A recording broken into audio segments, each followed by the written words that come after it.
We're recording? Yeah. Why did I have to watch Fast X in the movie theater, but I had to watch Drive at home? This should have been reversed and switched. I hate you for making me watch such a good film at home. Because I don't know what I'm going to get from you. I don't know how long this episode is going to be, but I could be here for days talking about this. And I'm upset. Sound, speeding, camera, rolling. Scene 8, take 303, mark. Welcome to Take 303, powered by 4-Way Media. This is the podcast with the guy who knows a lot about movies. And his friend. I'm Nick Molinari. I'm JP Brooks. We're talking film, television, and today we're talking Fast X and Drive. Sounds good. That sounded really good. Wow, it only took 3 takes. Yeah. That's nice. So yeah, as JP was ranting earlier, we did go see Fast X in the theater last night, and what a experience. Can you sum up what last night was to you in one sentence? Last night was forced torture of boredom. That's what it was. It was forced boredom torture. For me, I'm going to say there's magic at the movies again. Oh, man. Oh, my gosh. Did you really just say there's magic at the... Yeah, I guess feel like so. Nicole Kidman at the AMC. I guess it has to be magic because the Fast and Furious world just has to be a magical world. Yeah, they just break every rule possible. So we're talking Fast X, starring a whole bunch of people, and they're really proud of this. Vin Diesel, Michelle Rodriguez, Tyrese Gibson, Ludacris, John Cena, Natalie Emmanuel, Jordana Brewster, Sung Kang, Scott Eastwood, Alan Ritchson, Helen Mirren, Brie Larson, Rita Moreno, Jason Statham, Jason Momoa, Charlize Theron, and that's not even the whole list. This movie is so... Fast X is about Vin Diesel and his family, the Fast family, as somebody from his past is yet again out to get the Fast family. Dante Reyes, yes? Yep. Who is the son of the villain from Fast 5, is out for revenge on the Toretto family. Things go wrong when Tyrese Gibson, London? Roman. Oh, good, you have paper. Okay, let me start. That's great. Oh, wait, no, because you know what I have here? Last night we went with Krista and Sam. And Sam had never seen any of the Fast and the Furious movies. I, on the other hand, have seen all of them. So have I. Yeah. And even the spin-offs. And in order to help her with this, I made a cheat sheet of the entire franchise. It's not even from the internet. You hand did it. Because the internet's gonna give me every single person in there, so I had to streamline it. These are the most important characters in the film, the timeline of the movies in order chronologically, and all their relationships to each other. So I'm gonna pass that off to you. This glorious artwork. Bam. Let me take a look here. So you got the main Fast family in the middle, and then all the side characters on the side, and even the Hobbs family makes it in there. And appropriately so, Vin Diesel's in the center. Yeah, this is great. Wow, this is really something, huh? I never saw Hobbs and Shaw. You don't really need to. Yeah, I figured, yeah. I mean, you don't really need to see any of these movies, right? So, back to the recap. So the Toretto family is resting, as they always do, having a barbecue after all their heists. Roman is tipped off to go on another heist in Rome. Dominic Toretto at this point seems to be retired, raising his son with Michelle Rodriguez, a.k.a. Letty. Things go horribly wrong when someone from Dominic Toretto's past comes to his door, a.k.a. Charlize Theron, warning him that somebody is out for revenge, out to take out his family, and it turns out that the heist that Roman set up and is leading in Rome is all a setup. That's where the movie takes off. Jason Momoa, a.k.a. Dante Reyes, is out to kill his family. I mean, I gave it way too much detail. All you need to know is the really simple answer is Jason Momoa is trying to kill all of the Toretto family. Honestly, as you're saying that, I just feel like I'm watching League of Extraordinary Gentlemen again. Oh, with just better CGI and a better villain. Come on, there's so much to say about this movie, but I think you hit it on the mark though, because I said it in my head, but you said it out loud first. Yeah.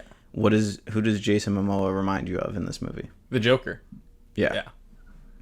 It's a DC, this is his trying out for when they do the fifth recasting of the Joker in the DC universe. I can't get over how he was just like, here we go. And then he just peacocks into the air. No, he's really going for it in this movie, and I appreciated it because anytime he was on screen, I was having fun again. So it was awesome. I love how, like, every time he appeared on screen, I felt he was a slightly different version than the character he was playing. Yeah, it's crazy people, though. He just got more over the top. And then I don't know what that scene was in the middle where he's just sitting with two dead bodies and talking to them and giving them pedicures. Yo, that was crazy. That's so out of place, but I loved it. I think you mentally put that away. Yeah. And now it came back and you're like, what was that? It was a little disturbing, honestly. I was kind of surprised. But if there's any reason to go see this movie, it's to see Jason Momoa's performance as Reyes. Like, Also, if I'm remembering your name as your character name in a movie, it's because you earned it. Yeah. let's talk about motivations here. Because,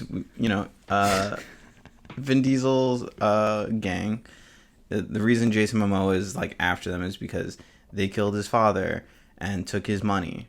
But he seems still pretty well off without all of that vault money. And Diesel and him are like two sides of the same coin.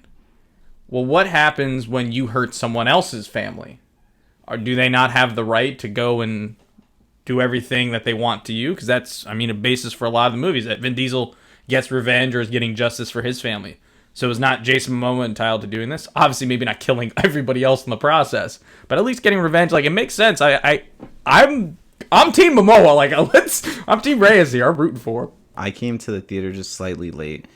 We were getting popcorn, and I walked in, and I couldn't help but laugh to myself because I scoot over, and I'm like over, and I'm whispering. I'm like, what'd I miss? And I look at the screen because there's a big action scene going on. I'm like, damn, I must have like really missed it. And I look at it, I'm like, wait, this is Fast 5. Yeah. The first 15 minutes is just the highlights of all the Fast and Furious movies. So that's where it has gone. Like, the Fast and the Furious has been a crazy ride the last few years. I think crazier after probably Furious 7. And we're going to talk about the series in general just very quickly. But I think, it's gotten crazier and crazier. And I look over at Sam and I'm like, I assure you, it's never been this crazy before. They were mostly on the ground, except when, like, Diesel flies across and, like, hits a battery. I don't know. It's some sort of construction that's always conveniently ready for him to hit with his car. So on my cheat sheet over there, Sure, I wrote down the titles of the Fast and the Furious movies. Yeah. You have The Fast and the Furious, Too Fast, Too Furious, which I think is an underrated title. Mm-hmm. I like that one a lot. Like, whoever came up with that one deserves a raise. You have The Fast and the Furious Tokyo Drift. You have Fast and Furious. They just dropped those. Fast 5. The Fast and the Furious 6. Furious 7. The Fate and the Furious. F9. And Fast X. There is no pattern between any of these titles. I'm impressed you know all of, like, that was really well done. Like, that's worth, I don't know. That's the worth of making this whole podcast right now. Just, well, see, that's the thing. I'm a fan. Now, did you grow up watching these? I watched Tokyo Drift on repeat. But my fiance and I, when we were still dating long distance, we actually made a movie list of things to watch. And like all good fiancés, she never knows what she wants to watch or pick. So I have to do all the picking. And I picked, let's just watch all the Fast and Careful, right? Whatever. If you're listening to this, love you. But I decided, like, let's just watch all the Fast and Furious movies. And I'm going to be honest, it wasn't as bad as I thought it was going to be right after round 6. Right, I have something really messed up to say. And I know this is super sidetracked already. We're deep. It seems like the only people who die in these movies are in real life. Nobody actually, like, Paul Walker is like the only character who, and he's dead, but he's still alive in the series technically. It's so frustrating. Anyway. So we talk a lot about highlights. The ball through Rome is just, the bomb rolling through Rome is just beautiful. It can bump into everything. It can ignite on fire, but it will not blow up. Unless Jason Momoa presses the button. Let's make a highlight reel of all the absurd things that happen in Fast X. don't worry, they can't hear us, but they can see us, openly shows, basically to the camera, Dominic Toretto's cross. And wait, hold on, run that back. Oh my gosh. That's mine. Next. Thick sexual tension with your ex-lover's sister. Next. Getting a plane, a smaller plane, onto a larger plane through security, and then taking a small child and John Cena and dumping off cargo on a commercial plane. They opened up the cargo to a commercial plane, and why is there no luggage? Why is there no luggage? It's just the surfboard. Next. Driving backwards out of a plane and slam dunking 2 other cars and driving away. As if you have just Next. rolled off of a driveway. Moving the child to a safe location to get caught 2 minutes into being there. Next. Controlling 2 helicopters that are connected to your car with cables and slamming them into each other. Next. But he had nitrous. That's what the Fast and Furious franchise is. There's a problem, hit the nitrous button, and your problems are solved.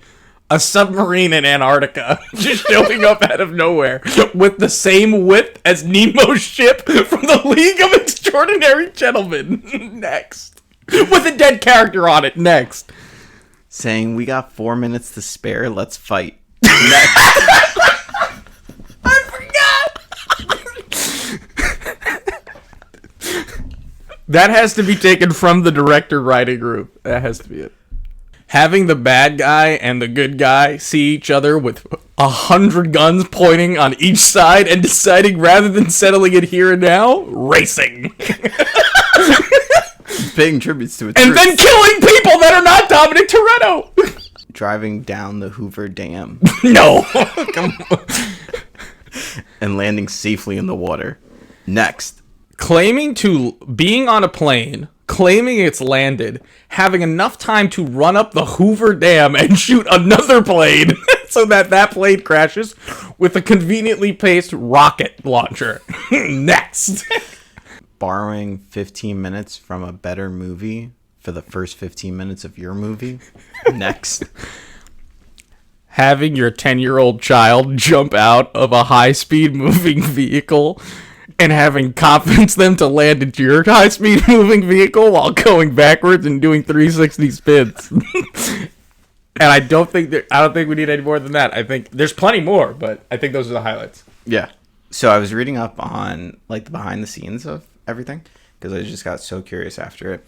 And the original director walked away from the set after like the first week of filming. Wow.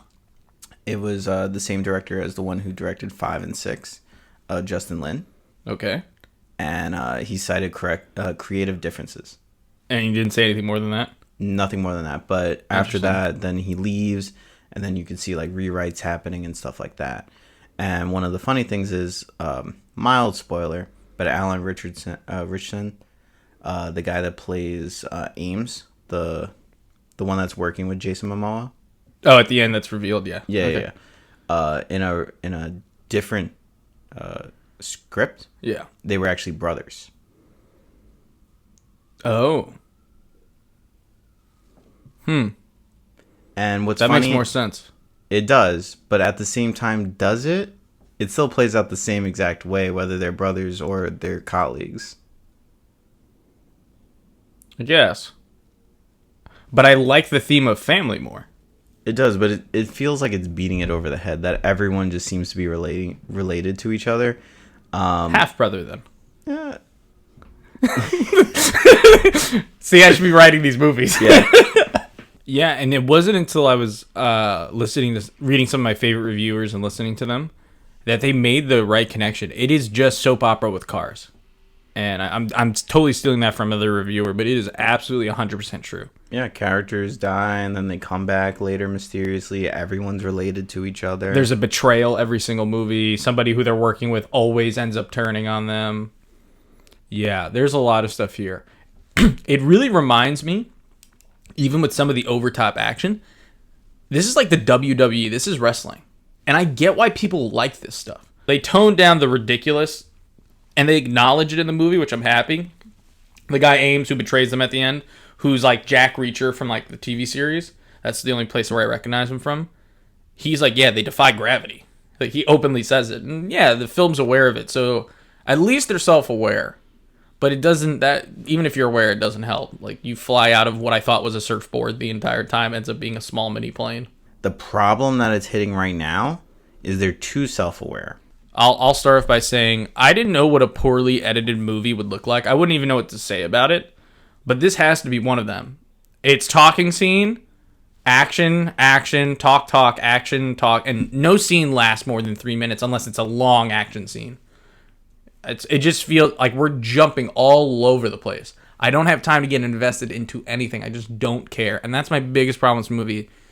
And I love, like, I'm a decent fan of this franchise. I've watched all the movies, but I think this was it for me. It's very just cookie cutter. They're going from scene to scene. They're saying, like, yeah, these are the building blocks of a story. We need to have your setup in the beginning. We need to have your rising conflict. We need to have our bad guy, and he does bad guy things. And then we have our good guys, and they're having problems. And then it just keeps rising as we go. And that's it. So it's very like, it's the basic building blocks of a movie, but they forgot about everything else. Yeah. Remember the whole part where, like, the world knows about Dominic Toretto and his family? And I think the very next scene is Dom just walking around and nobody, like, paying him any mind. And that's another thing, stakes. Yeah. So we mentioned that a lot of characters have died, come back, or they have a secret family member that's hanging in the shadows and they return. So yeah, there's no real stakes here. There's no moment where a character will die and then stay Dead. and just gone from the series. Yeah, which is so crazy because we're going to talk about it later. The movie we paired this with Drive. A movie that is so grounded in reality and doesn't have any helicopters, no big bombs, no explosion, yet there's way more stakes there. And I'm really on the edge of my seat. And in this movie, I really wanted to end. First off, it's 2 hours and 21 minutes. This movie could end it at any point.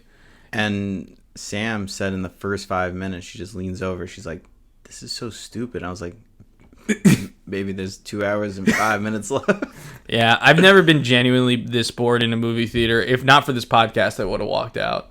I would have just turned over to Chris and been like, yo, let's bounce. What do you think could have saved this movie? How about we open with them on the heist already? Like, why do we have to build to the heist? Let's just get Roman on the heist already. And they're doing the heist. And they get absolutely... Because they're going to die at the end anyway, right? And plus their whole... Allegedly, right? Man, well, they'll probably come back. But why not open this movie with... You really want to get people invested? And I would actually be pretty interested. Open this movie. Roman and the team are on the heist. Okay? And they die. So, allegedly. They die already to start. And you're like, oh, crap. And then we cut to the Fast and Furious, like, title sequence. And Dominic Toretto is, like, watching the news that this thing happened. This bomb goes off. And Charlize Theron then walks into the room. It's like, you got to get out of here. He's coming after you. John Cena shows up with the bad guys. And Dominic Toretto and Letty have to get out. And so make it really feel like Dom doesn't know what the hell is going on. And the audience too, okay, we're lost. What's going on here? His guys are lost, this, that, the other thing. All, like, his whole team's died. Then they replay and they sort of explain the background. Our problems with this is something we saw in other movies recently where lots of exposition. And that's the wrong thing you're supposed to do. They're just constantly spoon feeding, treat each movie as if it's its own thing. Yeah. And the ending is setting up the next movie. It ends on a cliffhanger.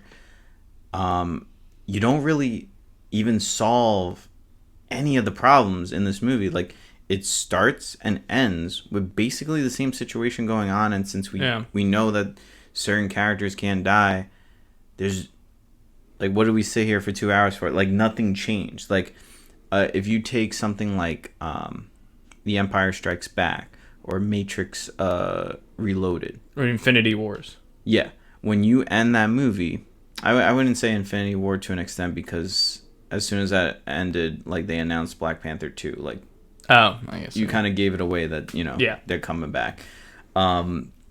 But for the movies that ended on and had to be concluded or to be continued, they ended with characters dying. They ended with characters being left in like serious situations where we had no idea where it's gonna go.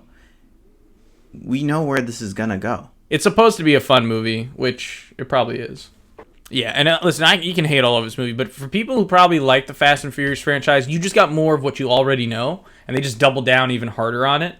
I think go with a bunch of friends and just have like a fun time making fun of it. Yeah, this movie suffers from a lot of the same problems that we talked about with the League of Extraordinary Gentlemen. You have a lot of characters, but you don't know what to do with them. Like, you could have just cut out the entire Letty side story, and nothing changes about the movie, right? Now I feel like every character is just like a cartoon of what they were. Yeah. Where Tyrese, he is playing up the clown to 1,000% now. And I thought he was actually pretty funny in the earlier movies. Now it misses the mark, right? It's missing here and there. And then Tej is just like this, like, you know, just the tech wizard, but he's not doing anything. Like, what was his story in this? There was nothing there. Yeah, I mean, but how? And it's crazy that in a 2-hour and 21-minute movie, it feels like nothing happens. And again, nothing happened. Yeah, you're right. You just said it perfectly. Start to finish, nothing changed, and that's the sad part of this movie. It's just, let's get Vin Diesel in a car. Let's do some cool action stuff. Let's pretend there are stakes. It's with like the disappearance of Paul Walker from the series that it loses that heart. Yeah. It's a dumb movie. It's stupid. You might have fun with it. I didn't. I was bored. JP. Yeah. I got some stuff that I researched. Okay. For you. So as you know, we went to the theater and when the movie ended, and it said that there's another movie coming, and right. It's a 2-parter. What if I told you that is not correct, and that it's a 3-parter? No, don't tell me. 3? 3? Stay in frame. Stay in frame. 3? So apparently, there's no. I don't want to hear it. I've been out of the talks. I'm muting my mic. He's muting himself? Yeah, there is a 12th installment coming. And allegedly, that's the end of the series. 12? Allegedly. I have to sit through 2 more of these? Yeah. I'm letting you know right now, I don't know how long this pod's going to go on for much longer with my brain melting slowly. But if I got to sit through 2 more Fast and Furious movies, I'm going to lose my mind. I'll end my marriage that I don't have. I won't have kids. Okay? 12? I read a comment the other day. My friend said, dude, they're going to make 18 of these movies. Well, Sam looked over to me. She's like, there's another one coming? So I told her this morning, I was like, there's actually 12. And she was like, how many are they going to do? She's like, would you ever do one? I was like, 100% yes. 100%. You don't even have to ask me. If I get to direct a Fast and the Furious movie, I would be livid. Could you imagine if I get Fast and Furious 15 or something like that? That'd be great. So here's my question to you. Fast 11, with their titles, they don't have any matching titles at all. So my question to you is, what is the title of the Fast and the Furious 11? Sure. And we'll throw it out to you guys for the question of the week. What should Fast and the Furious 11 be called? JP? Fast Forever. Fast Again. The Fast, the Family, the Furious. Fast and Furioso. The Fast and Furious Family Never Dies. It's fast, but spelled backwards. Ooh, that's good. I actually kind of like that. Fast. Faster. Fastest? Fast X Part 2. Fast Family, Furious Friends. Done. You can't beat that. That's actually, You win. you can't beat that. That's all right. Who are your standouts for this? For their performances? Obviously, I've hinted at who my favorite is, but I'll give you my top 3. I think obviously Jason Momoa. I'd have to just put Vin Diesel there. I don't think he's doing anything great, but he's doing something more than everyone else. And then I think I don't think anyone's doing anything great, but maybe John Cena, just for his presence. I think he does very well with comedy. So, like, he was good at that. Is it necessary for this movie? Probably not. But, yeah. Those are my 3. Yours? Jason Momoa, the rolling bomb, and then the 2 helicopters for top performances in this movie. Oh, and then honorable mention, Hoover Dam.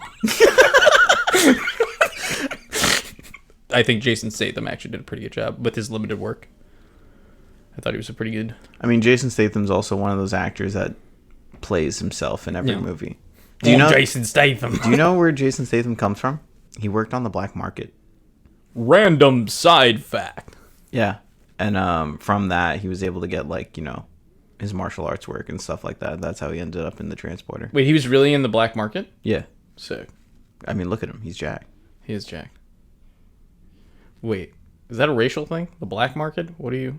No, like illegal. Oh, illegal. Goods. Oh. Like he was in the black market, you know, like he's in the marketplace for... Yeah, why would he be in a black market? No, then you mentioned he was jacked, and I was like, you talking about physique? I didn't get it. Black men are naturally good-looking people. I said market. Oh! I think you said Black Marcus.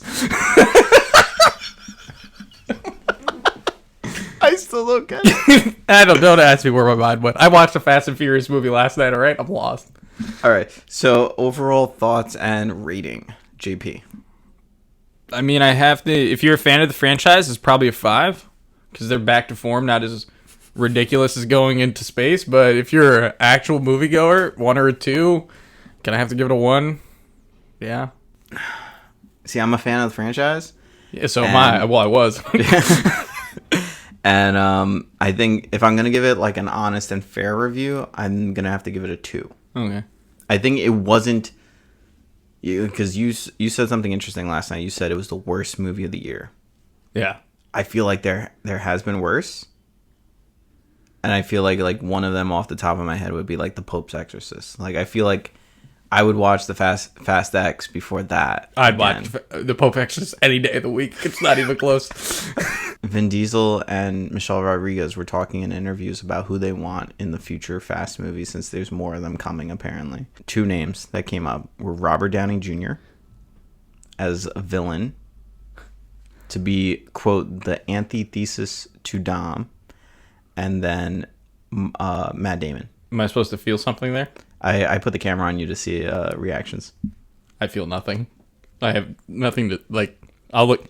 People listening, watching, if you are watching video, because we're on video, there is nothing about this movie. It has no soul. It has no heart. There's nothing for you to do. And speaking of soul and heart, I have one more quote from Vin Diesel for you, because I know you'll like this one. He said, "The franchise has to end eventually, because all writers, they run out of areas to develop, and just like Tolkien ran out of ideas, the Fast franchise will too." He said that verbatim, just like Tolkien? I mean, I'm paraphrasing. I could pull the exact quote up for you. Nah, man. If he said Tolkien, did he say Tolkien? He name dropped Tolkien. That's all I need to know. He name dropped Tolkien and... Come on. He said he stopped writing books, so eventually they'll stop writing Fast and the Furious. That's like someone mentioning this podcast in the same reference of the Joe Rogan podcast. Like, please, what are you doing? Please stop. Like, at some point we'll end, but... You know, Joe Rogan will end too. No, I just meant in quality. That's what I'm saying. Like, that's what he's saying. Is that Tolkien ran out of stuff to write, so they'll run out of stuff to write eventually. Please. I can only imagine Vin Diesel reading The Lord of the Rings. Frodo's got family. The hobbits are family. Gandalf's family. Gandalf dies. Gandalf comes back. He did. He did. Well, no, he's Gandalf the White, not Gandalf the Grey. Real quick, do you want to go through your favorite movies in order? So if I'm ranking the Fast and the Furious movies from worst to best, I'm going to go Fast X, Fast 9, Fate of the Furious, Fast and Furious, Too Fast, Too Furious, The Fast and the Furious Tokyo Drift, Fast and the Furious 6, Fast and the Furious 7, The Fast and the Furious, and then Fast 5 as the best one. Also, I felt a little stupid while I was saying that list Yeah, you have to. These titles are ridiculous. Okay. The worst. Fast 9. Fast X. The Fate of the Furious. Like the last three are just the worst, right? Yeah, okay. Fast and Furious. Fast 6. Fast Furious Tokyo Drift. I do like Fast Furious Tokyo Drift. Too Fast, Too Furious. Fast and Furious 7. The Fast and Furious. Fast and Furious 5. Hopefully I got all of them. If I didn't, I don't care. So, coming up next, we got Drive, Ryan Gosling. Yeah? Yep. Okay. So this is a good time for a commercial break.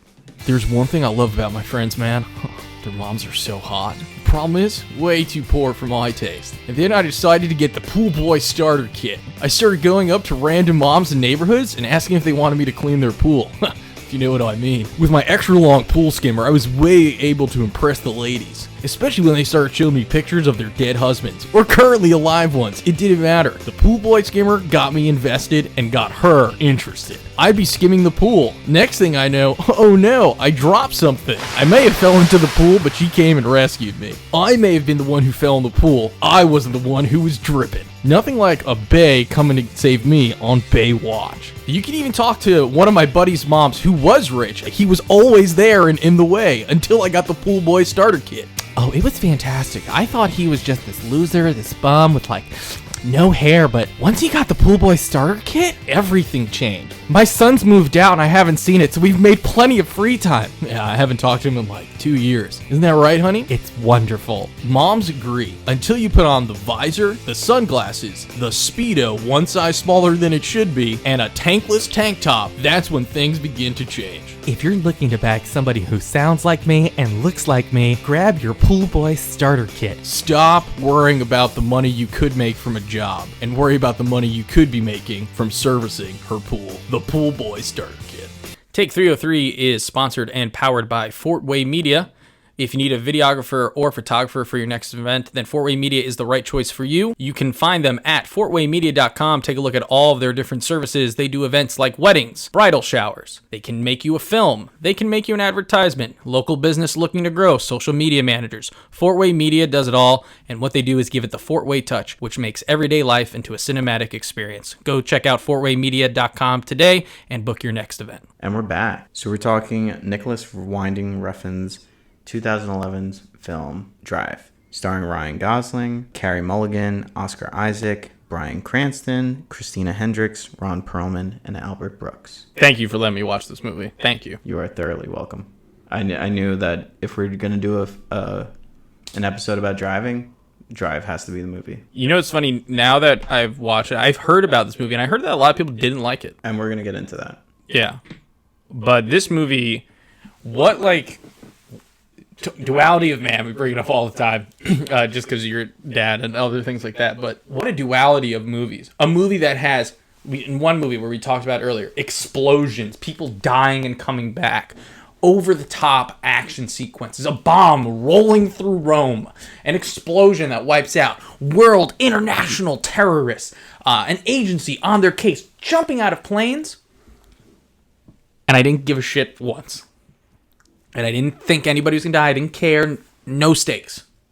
And yet this movie, Drive, hour and 40 minutes, not a lot of dialogue, maybe 2 or 3 driving sequences, and I've never been more invested. It was interesting because Drive was a movie that I wasn't interested in when it originally came out. I saw it maybe a few months to maybe a year after it came out, I would say. And I had the same exact reaction to you. I was like, why did I not see this originally? Because I saw the trailer, and I told you not to watch the trailer. Yeah, I didn't. You want to pull up the trailer right now? Yeah, sure. That'd be great, actually. 2 minutes 31. Let's see what we got.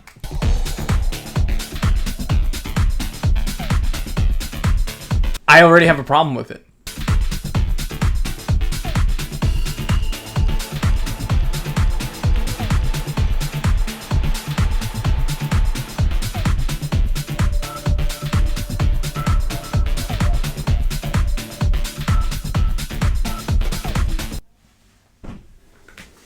So now that you watched the Drive trailer, do you understand why I told you not to watch it? Yeah, because it's not the same movie. Exactly. So not only does it put almost all information that's important in the trailer that kind of spoils certain things, they make it a completely different movie. When I first saw that trailer, I saw it and I thought it was a ripoff of The Transporter. Yeah. I don't know if this would be the right noir. It would be a noir. I would call it more of like a thriller, maybe. Yeah. A neo-noir yeah. thriller kind of thing. A crime film, if anything. Crime. I think crime film's more accurate. But Yeah. I would not call it an action film. I would not tell No. somebody that's interested in Fast and the Furious to watch something like Drive. Yeah, definitely not. This is not your cup of tea. Drive is about Ryan Gosling's character.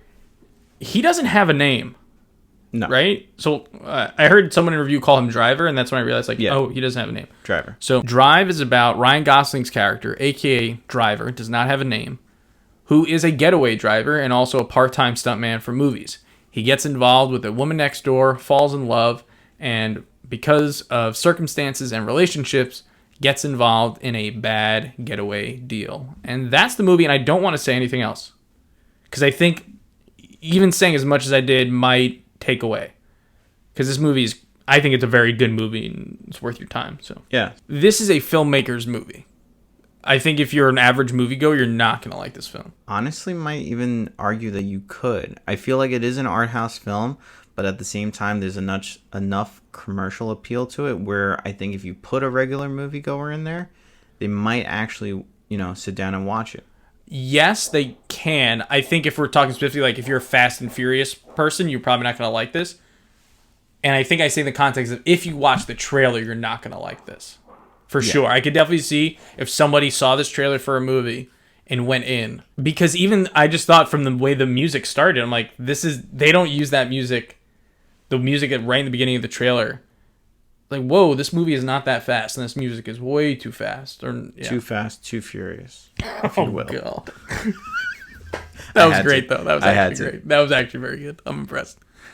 I think the average moviegoer could like it, but I feel like this is the conscious. If you're going to watch this movie, you have to grow up a little bit as a moviegoer, I feel. Fast and the Furious it's a movie that's movieing. This is a film that's filming. I know that's a stupid way of saying it, but basically they're showing, they're not telling. They're letting you figure out how these relationships are evolving. They're letting you study the frame and be on the edge of your seat from being in a getaway chase, if you will. Yeah. From sitting down with someone who is literally going to kill you. And the violence happens so fast. If you're looking away, you're going to miss it. If you look away at all or blink once, you might miss things that are connecting. And I was actually just speaking with somebody who's a writer, and I was asking her, as someone who has actually just started writing for fun a little bit, I said, how much should I feel like I don't trust my reader enough? I feel like I don't trust them enough. And this is a movie, if you want to take, and for the film terms, the audience member, they really trust that you're smart enough. And moviegoers are smart. They are, for the most part, smart people. And I can think of no two better scenes if we're talking about these two movies, Fast X and Drive. Drive, Ryan Gosling barely says anything. And you see everything on his face and you know exactly what's going on. There's a scene where, and again, spoiler alert, where his love interest, Irene, tells him that her husband's coming back from prison. And that's it. The scene lasts another minute or two, and Ryan Gosling doesn't say a word. And you know exactly how he feels, how earth-shattering, how crushing that is for him as he's looking to have a normal life. Let's jump back to the Fast X movies, where Charlize Theron walks in. Or no, their buddy from the agency walks in, like, oh, I didn't give him that mission. And Letty and Dom look at each other, and Letty goes, set up. She doesn't have to say set up. If they just look at each other and give each other that serious look, and then Letty just moves, the audience members know what they're thinking. Random side fact. There was actually more dialogue in the movie when they were filming it in the script. Mm-hmm. Ryan Gosling and Carey Mulligan chose not to say some of their lines. Good for them. I didn't know where I knew her from, but she's from Bo Burnham's Promising Young Woman. She's very good. I like her a lot. I was bored a few times. I kind of wanted, but I think I was bored because I really just want to know what's going to happen next. I really was on the edge of my seat. It's like, come on, I want to know what's going to happen next. So it taught me some patience. Also, that soundtrack. Oh, You were bumping a little bit of it on your way here. those. Oh man, those songs are so good. You know what it reminded me of a lot? And this will be for my Grand Theft Auto fans out there. Grand Theft Auto Vice City. It reminded me like this would be the kind of music I would be listening to on the radio in the car. But also the score itself was done by Cliff Martinez.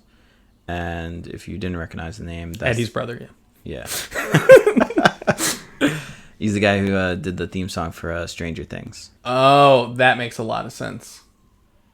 It's got the That's- same, like, You get the 80s kind of synth pop kind of Yeah. vibes there. that makes a lot of sense. So some highlights to the drive. We know that the cinematography is gorgeous. Yeah. The performances are incredible, and it's amazing what they do with so little, because there's not a lot of dialogue, so they have to tell the story with their eyes, with their facial expressions, kind of what an actor is supposed to do. Not anywhere in Fast and the Furious, but yeah.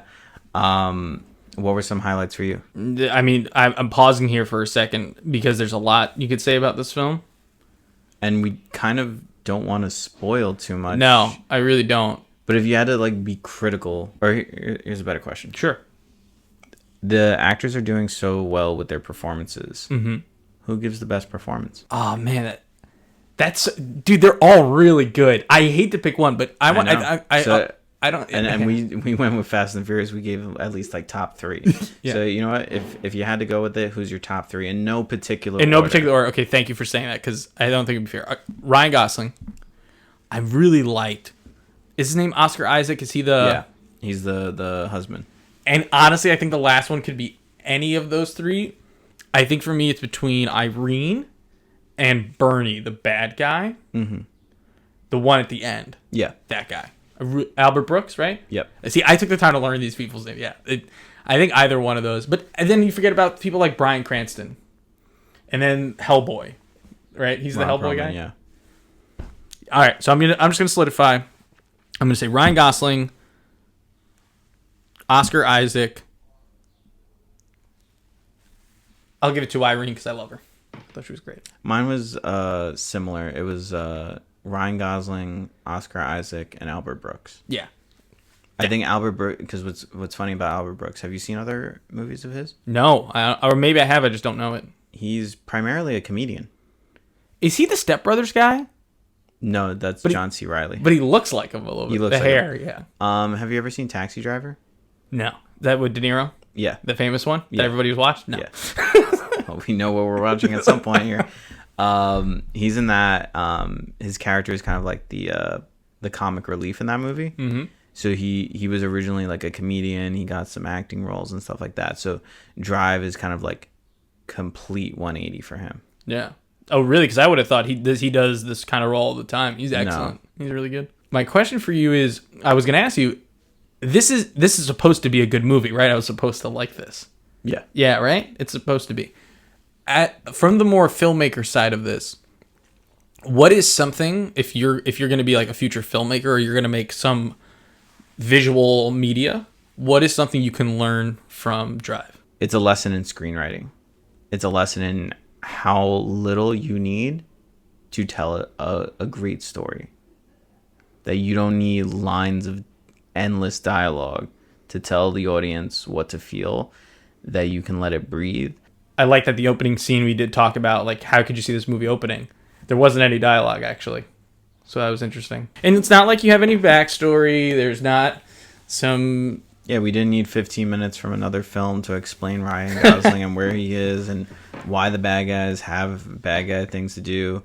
Like, also, think about this. The motivation, the money bag, we had no idea what it was until maybe the very ending. And even then, it was like it was such a throwaway line where it was just there to tell another character what was in the bag. Like his partner. Like, you really had to pull it out of him of why he did this thing. And then after that, it was over. You know, Ron Perlman would have like said like something along the lines of like, you know, I had to do this because of this and that. It's very spelled out for you, where in this one it came out organically. We have 4 minutes. Let's fight. We have 4 minutes. Let's fight. It's a great Instead of line. maybe punching the person you want to fight. We laughed so much throughout that movie, and we were the only people laughing. But I'm glad nobody turned around and like gave us crap for it, because I think even they were like, maybe we should be laughing. I called out a character that died and said, they're supposed to be dead. Yeah. I said that loud. Yeah. Yeah.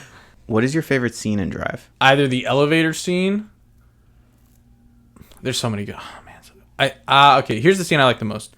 The scene I like the most, I think that car chase is really good at the end, and then the second one I think is really good is when he goes to get the guy with the hammer. Super intense. Also, Yeah.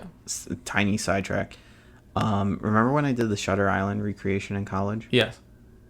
So everyone in class had to do a recreation, and somebody chose the elevator scene from Drive. That's ballsy. It actually came out really dope. Did it. Good for them. Good for you. The themes running this movie, it seems like a man who's very into himself, who wants to connect with some other people, like wants to escape the life he's in. Because Ryan Gosling, you're not sure if he's a good guy or a bad guy. Yeah, they leave a lot for interpretation. Like, you see him coming home from work, and he looks around, empty apartment. He's like, all right, I'll go out and drive, and that's my thing.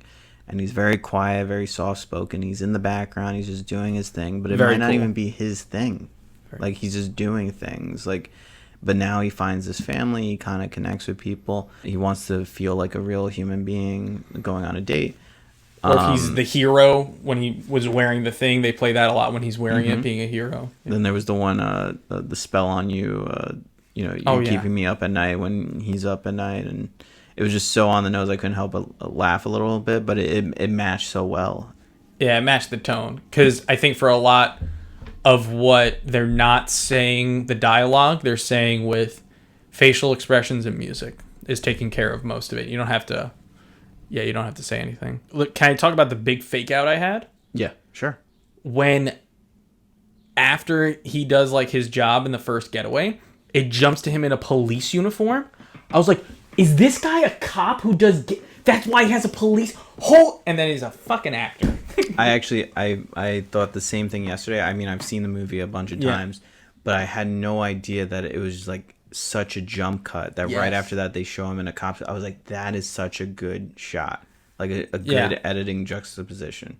And that's all about acting. Like, what a smart thing if you're a director is asking, what did my audience just see and what do I want to show them next? It's literally letting them explore the frame. Yeah.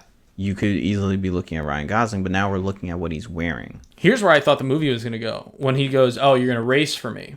Well, what I thought was they're going to like do some sneaky side betting, like forcing him to lose when he shouldn't. But then somehow the race get involved, or somehow this guy's dealing. The only thing I kind of got right is somehow these guys' dealings would interfere with Irene in some way, and he would have to choose between them and her. But that's not where it goes at all. I know, because it's such a non-Hollywood film. Yeah. I think the average moviegoer will like this film, but you might be bored throughout it a little bit. It's all about your expectations, though. So if you haven't seen Drive, it's with Ryan Gosling. It's a great movie. It's probably a movie of his that you probably haven't seen, I would argue. Maybe less well known. But definitely go watch it. Definitely worth your time. I'm stuck between the 4 and the 5. And part of me feels like if I say 5, have I turned to the dark side of artsy? But if I say 4, like, am I just saying 4? No, it's a 5. The movie's 5. I'm going to take all this other bias crap. I really enjoyed the movie. It is a little boring. It's not a perfect 5 in any way, but I think it's a great movie, so 5. I think it's a perfect movie. I think if I had to make a top 10 of contemporary movies, Drive would 100% be in it. Really? Yeah, I feel like if there's, as you kind of narrowed it down when you asked your question, like, what could you get out of this as a filmmaker? I think all aspiring filmmakers should watch Drive. I think no matter what, you'll get something out of it. It's thoroughly entertaining. I think it's artsy, yes, but for the average moviegoer, I think you can definitely understand it. I think if you're a Gen Z kid with like the attention span of like a gnat, probably not your thing. No. But I think if you're into movies, if you're into interesting characters, if you're into performances, this is definitely the movie for you. If you're an action junkie and Fast and the Furious is peak cinema for you, probably not the movie for you, but I'm going to give it a 5 out of 5. If attention span part, yeah. Don't watch this if you don't have an attention. Yeah, you have to be invested because I hate when people pull out their phones in a movie theater. I love the idea of a movie theater that you're able to just escape for 2 hours and maybe 10 minutes. There's so much to be said to watching a movie and being fully immersed in that. Even if you pause the movie, there's something about a movie theater of just sitting down and watching the whole movie. Yeah, that's my favorite part about a movie is you can't pause it. Like at the movie theater, nobody's stopping for you. No pausing. My phone's in my pocket. I'm not gonna look at it. And I'm sure people have probably said this before, but like the movie theater being a sacred place. Like it's a very religious. There's a lot of religious, I think, connections you can make to the actual physical act of going to the movie theater and leaving, and the fact that you sit in rows and pews and it doesn't stop for you, and to be engaged with something, to not be on your phone. We all agree this is a sacred place. We make rules for it. There are rude things to do, not things to do. There's a lot of connections you could probably make. But this has been an episode of Take 303. Thanks for listening. This week's poll question is: when will the I can't even say it without laughing. When will the Fast and Furious franchise end? What number will it be? Will it be 12, 15, 18, or 20? Let us know in the Spotify poll question. And this week's question is: what should the title of the next Fast and Furious movie be? Fast and Furious 11, what title should it be? Let us know. We'd love to see your answers. Make sure to follow us on Spotify if you haven't. Check out our Patreon. And of course, if you have any thoughts or comments, feel free to reply to us on Spotify. We always leave a poll and a question for the week, so check us out there.